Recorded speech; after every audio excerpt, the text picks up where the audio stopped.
How exciting is this one? 6 month 1974 FJ55 all the way from Victoria, one owner family. So this one has been passed down the generations, but it's sat in the paddock for many years. Now, it was ordered in 1973. The original owner purchased it, but it took 6 months to get into Australia, and by then it was 1974, and they actually asked the owner, does he want his money back or his deposit back, because this one came with a 4-speed, and they wanted to know, did he want to pay the extra, have the 4-speed, or his money back. He goes, I want the 4-speed. This is the car from him. So now he's purchased it.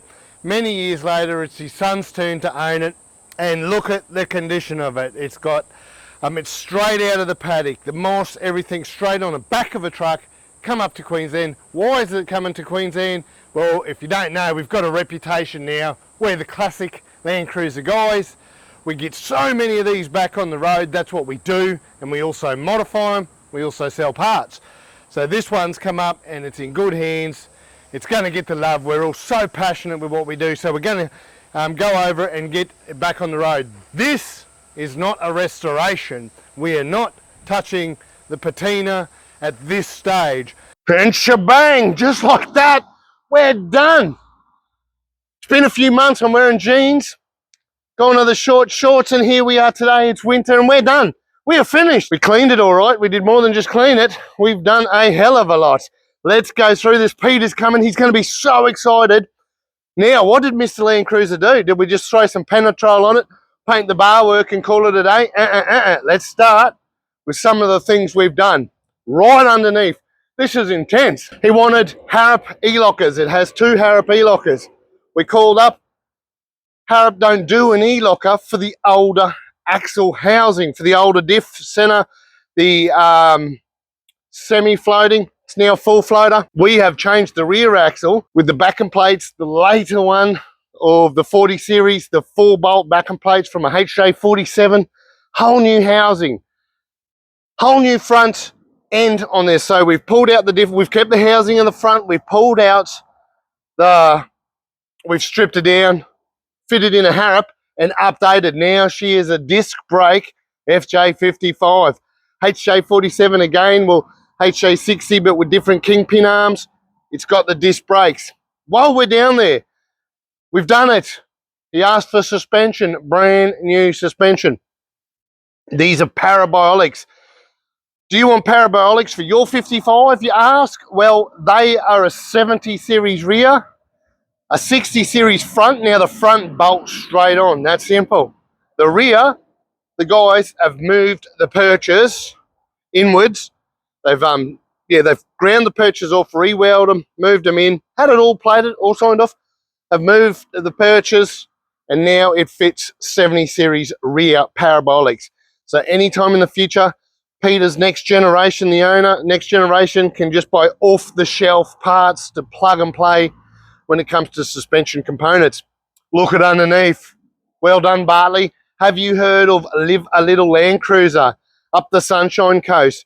He does underbody restoration, which means he puts a lot of love into just the underbodies, because we like the lifestyle of the sunny coast, the beaches, the salt air. Bartley at Live a Little Landcruiser has gone right through this, and it just comes up so nice. It's not just for the salt air. Presentation's key too. When Peter comes and looks, he's going to see the effort that multiple people have put in this. Now, while we're still down low, they are his original split rims. They have been torn down, sandblasted, repainted, and we've thrown Peter's Choice, the road grippers, on there. It gives it a real original look. Bloody lovely. Let's keep talking about the outside. Let's talk about that bull bar. It came off in its multiple components. Now, that has the drawbar, so you could tow it. You know, you put it behind the dozer, you go up into the hills, you doze some country. You've done a day's work. You don't want to drive the dozer home again. You unhook, drive the 55 home, drive back out there, and when you finish ploughing your paddocks, you hook that drawbar back up to your dozer, and then you come back into town. We did a little bit more than just paint. Look at that winch. That has had a full restoration. I'm not talking about a paint job, I'm talking about thousands of dollars put in by the high mount guy in Victoria. We bagged it up, we sent it away. You know, this guy makes a full-time profession out of restoring worn winches. How cool is that? That's supply and demand of good quality. That thing's been on there for years. If we have a look how it used to look to how it looks now, it's a brand new winch. Well done. Also on the outside now, a lot of little things have gone into this. I can't find anywhere on the internet to purchase light surrounds, chrome ones for those lights. Well, we've updated to JTX 7-inch round headlights, but the buckets were looking sad. So chrome plating's not available to us around here. I don't even know the legalities anymore. Somebody might be able to tell me. I have heard chrome plating's illegal now. Well, we've had them silver zinc plated. We also get gold zinc plating done here for engine and gearbox components, but we've had the headlight bucket surrounds, gold zinc, silver zinc plated. And then we've pulled the grill off, sandblasted it. We've even sandblasted the little vents, and we sent them up to Rob, the painter up the road. Rob knows what he's doing. He's taped them up. The front grill, the side air vent, that's actually black paint. Air doesn't get there through there. So Rob has taped them all up and painted the black and silver. So we want this. Now, Peter doesn't want the body touched, but we've got to make some things look real shiny on this. That leads me to badges, brand new, genuine, on the shelf. Indicators for a 55. Can't get them anymore. Do you know why? The mount that the indicator is sitting on is a flat mount, unlike the 40 series mount. So it's very unique. So what the guys did here is dismantled his old broken indicators and sanded down and painted up the mounting brackets. Got a brand new pair of genuine 40 series one. Tossed the mounts in the bin and put the indicator on there. So now they are 55 series indicators, a genuine. Let's also talk weather strips. Mr. Landcruiser sells weather strips for a 55. We're classic guys, so we've already got this available in Australia. We've gone through and done all the weather strips. Pull the glass out, dismantle the doors, gone through and put all new weather strips. Now you can't get genuine anymore. It's not an answer.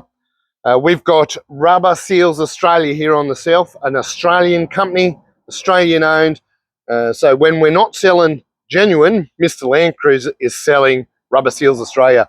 A very, very good answer to something that's not available anymore. I'm going to keep moving back. Look at the roof racks. Look at the roof racks, the ladders on the rear and the ammunition boxes. You've seen how they came in. Again, sandblast and paint. They went down to our local guy down here and he done them all for us. The ladders and everything went back on. It's just come up wonderful. Two little key things I really love about this car.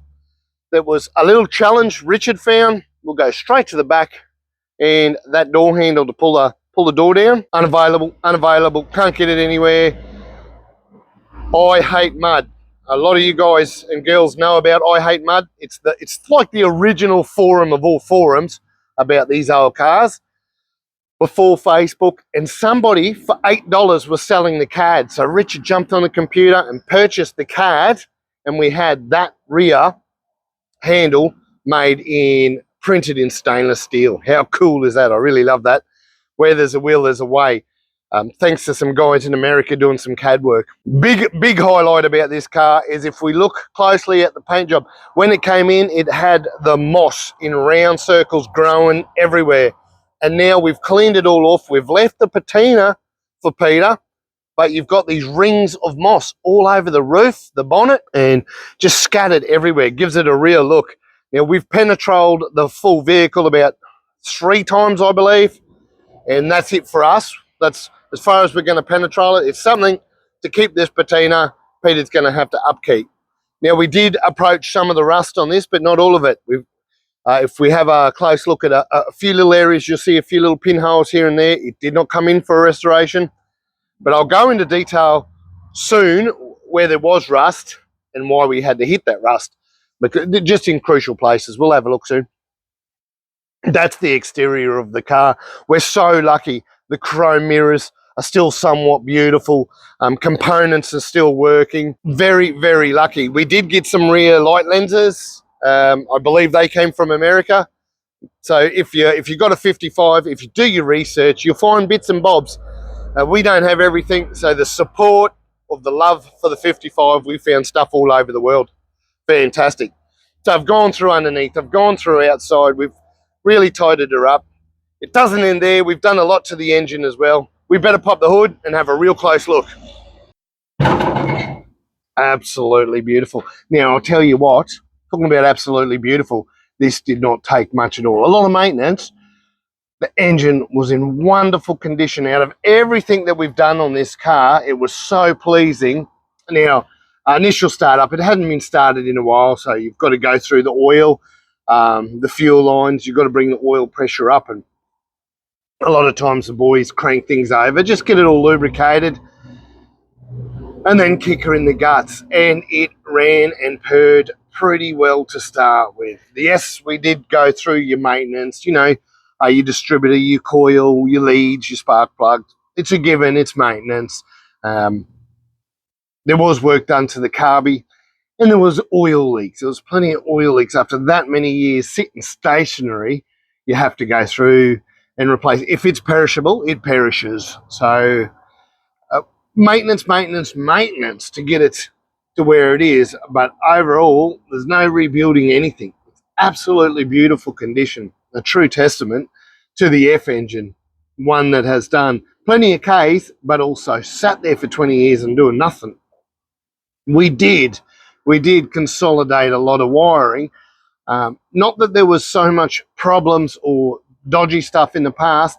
It sat solid, become brittle, some green death got into components. So we went right through the wiring, checked everything, and replaced what we had to. You see it a lot. Brake booster upgrade. Well, it's no different for the 55. The booster, the spacer plate, it turns it into a plug and play, and the master turns it into a plug and play. Then we do both masters, slave, all that sort of, again, maintenance. New radiator. Well, the radiator was re-cored. We took that to Nambour Radiators in Nambour, of course. Instantly, they've got a lot of knowledge up there. He looks at it and goes, FJ55, and we nodded. So they know there's stuff up there. They re-cored this one, and it is back in the car. You can't buy FJ55 radiator. And the headers. We replaced the headers with brand new. Here's something, just a little bit of knowledge, is if you're after a set of headers, we do them for an F engine, 2F, 3F, all the H's, all the B's. You can still get new extractors for a vehicle. So we've gone through, they were cracked and rusty. So we've gone through and done that. So now I normally sit inside and waffle. I think it's time we just actually take it for a drive and go right through it. See how it is just beautiful to drive. Let's actually just take this thing for a wheel on the bitumen and talk everything 55. Let's just start with how lovely this is to drive, how comfortable it is. I'm talking about the seats, the suspension, everything, the positioning, what I'm sitting in. It is lovely. It makes me want to sell a family 60 and get into a 55, and I am not joking. It is just absolutely wonderful. What a highlight, and what a journey it has been to get it to be this comfortable, because as you've seen how it came in, it looked like a wreck, and I've wrecked cars in the same quality of this one.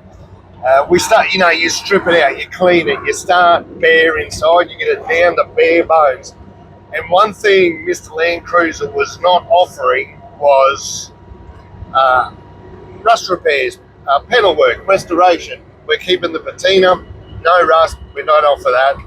But we found the flaws in this were not acceptable. We could not build from there with something so structural around the seat frames and flooring in the condition it was. So that's where Richard's expertise, undrilled he cut it all out, popped out spot welds, and started creating new pieces of steel to actually go into place, and we repaired the floor. So we totally fixed the floor, and then we could start the interior build.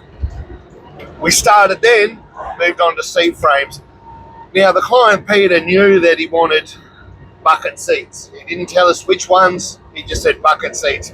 Our good mate in Victoria, Rob Fry, got a shout out to Rob Fry because he's done Audi seats in a 40, I believe more than once, and he said, has told us numerous times, they're affordable and they're comfortable.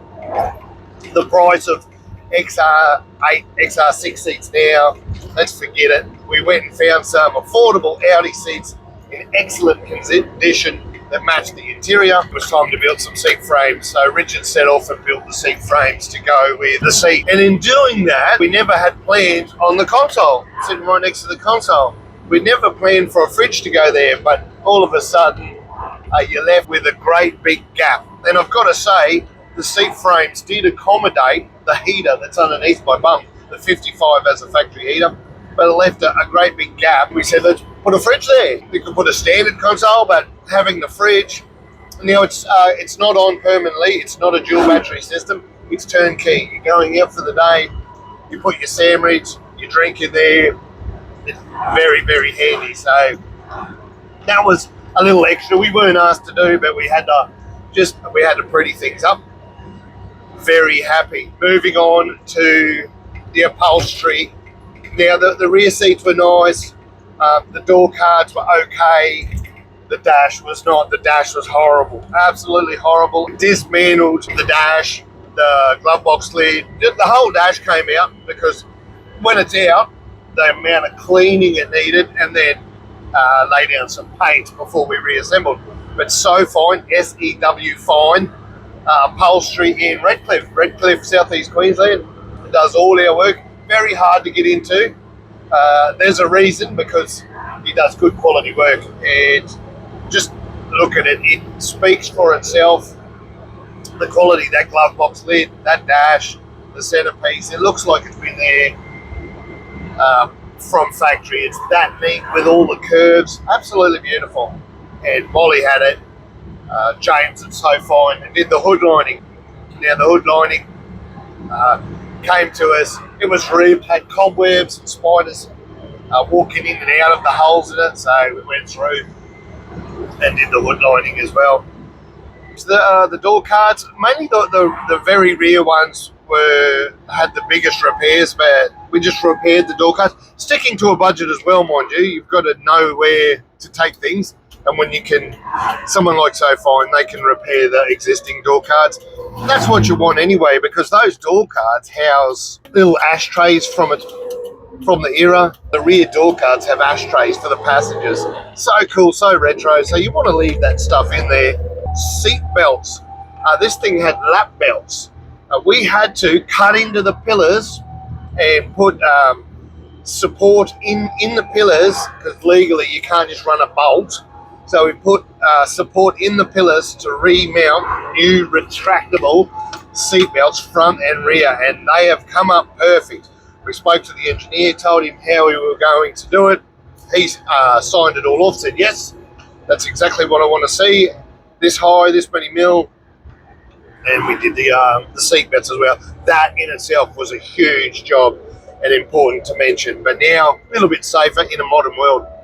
And Peter is going to use this in a modern world. He can't wait. He lives near, right on the doorstep of the Victorian High Country. And here we are, the moment I've been waiting for. I've done this before, driving it on the highway.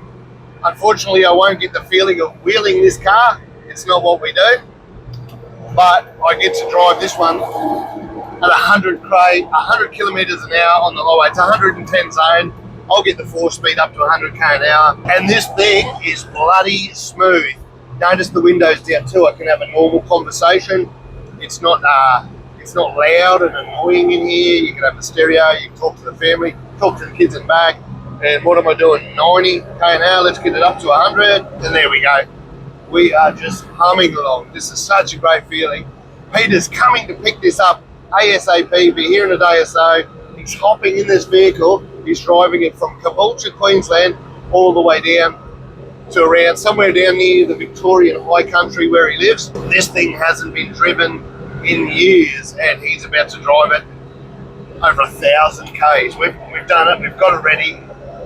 it's near time to say goodbye to this. I'm just going to enjoy the rest of this highway, take it back to Mr. Landcruiser.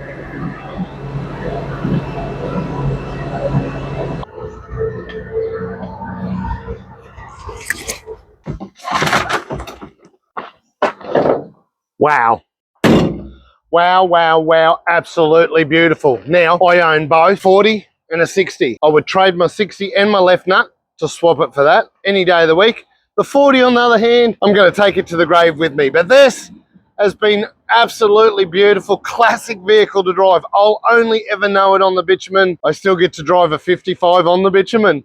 It's better than not at all. What a pleasure it's been. I can't wait. Now, Peter lives in Victoria. He's making his way up here with a mate. Not to put it on a trailer. I believe he's going to drive this home. We've got to get it ready to drive it home. We're near done. I don't know if anyone spotted this whole clip that we've got got some zippy ties holding the front of the bull bar up in place. So we got some straps and a few little, it's just cosmetics now, and then we are fully done here. I'm so over the moon. Peter's been part of the process, even though he's lived so far away. He's requested what he wants. And then also, him and his family have been following our TikTok like crazy, because this one has appeared in our TikTok since day one and has been a very, very popular vehicle on that social media. We have all the social medias, but it's been very popular on the old TikToker. So go have a look. But for now, I always ask future plans. It's been in the family the whole time. Peter doesn't want this to look at it and just think about the past. He's already let me know. We've talked about when we're going to the high country, what times of years. I've told him about Ocker Old Cruisers kicking ass and the events down there. Peter wants to use this. He wants to go for a camp up in the high country, tour the bush and get out amongst it. He's really going to turn some heads. He's really going to have some people come and say hello. Such a pleasure, but I've got to say goodbye now. 1973 FJ55.